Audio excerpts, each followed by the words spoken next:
Hi ladies, today's topic is how to reignite your sex life.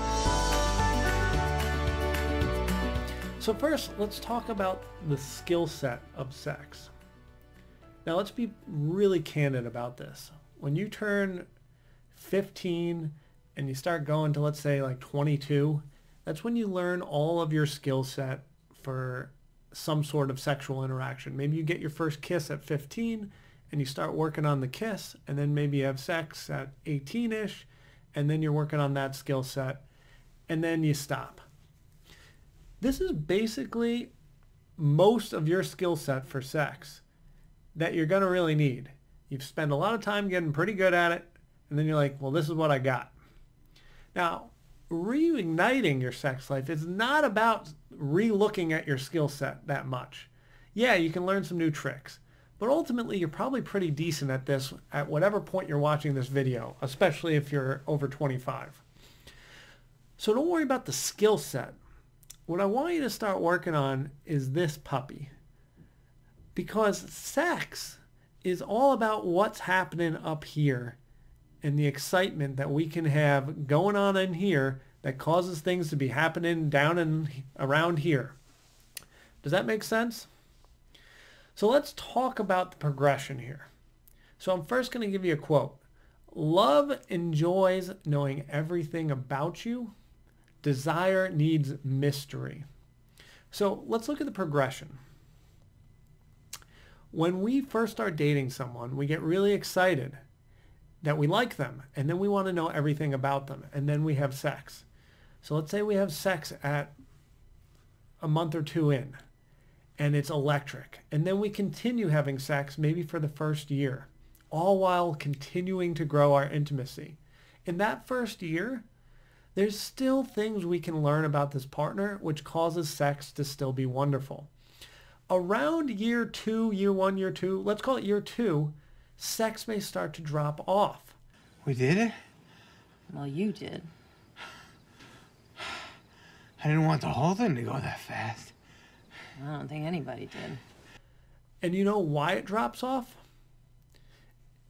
Intimacy grows through repetition and familiarity. So in those first 2 years, we're increasing our intimacy. However, eroticism is numbered by repetition. It thrives on mystery, novelty, and the unexpected. So we keep doing the same thing, and now we've got this relationship where we're pretty aware of who this person is. So at this 2-year mark, 2 year plus, let me give you another quote. Love is about having, desire is about wanting. It is less concerned about where it has been than passionate about where it can still go. So at the 2-year mark, we have high levels of intimacy. We know this person, maybe they're our best friend, but we know what they are. We know what sex looks like. We know it's going to be very similar every time. So that level of intimacy is not helping eroticism. It's not helping us want this person. So we need to create this mystery, this desire. And let me give you a prime example. Let's say you get in the habit of every time someone comes home from work, what do? You run up and you go give them a smooch. What if all of a sudden you don't run up and smooch them? What if maybe you go in the other room for a bit? And now they're wondering, well, that's weird. Why aren't they coming to kiss me? And what if instead of like that little cozy kiss, you know, and you're done, what if at some point you go into that room and you grab them hard and you give them a passionate 30-second kiss and go, wow, you're sexy. Come with me. Or something fun and different. So reigniting your sex life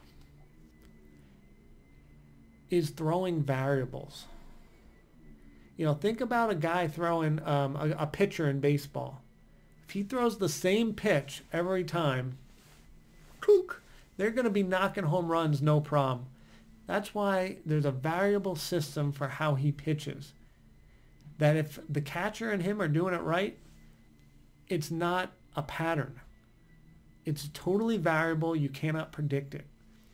That's how you reignite your sex life, is you have variables. And why we're not great at this is two things. As humans, we seek structure. That's why we do the 9 to 5. We like that we go to bed the same time. We like that we get up at the same time. We like that we have lunch the same time. It brings a sense of normalcy to our lives. And so does sex. Well, this is how we do it. I feel safe. I know this is what it's going to be like. I know the beginning. I know the middle. I know the end. And I know my partner. I feel close to them. This feels safe. But safe, unfortunately, leads to boredom, leads to a boring sex life. So then we need some variables. So some other strategies that you can use. One big one, which is hopefully something you're doing anyway, is making sure you have separate lives. A lot of us become very codependent when we partner up and everything's together. We do everything together. We need separate activities. We need this person going there for sometimes, this person doing that on their own. So then you can bring that as, hey, I have my own life, you have your own life, and we can share it, share talking about it. The other thing is occasionally leaving some space, occasionally going on vacation separately, doing something separately.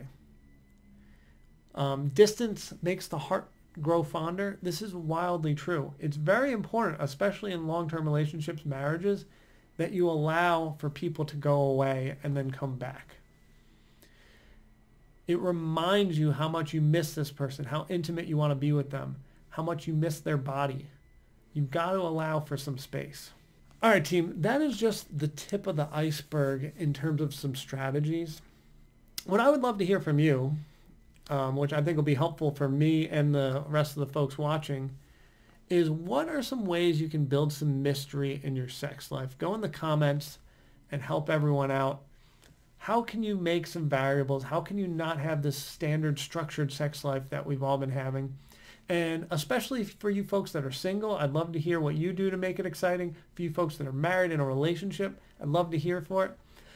In the comments, put your status, and it'd be interesting to see like who's having more creative ideas. Is it coming from the single folks or the folks that have been together for a while and really had to figure out how to spice it up?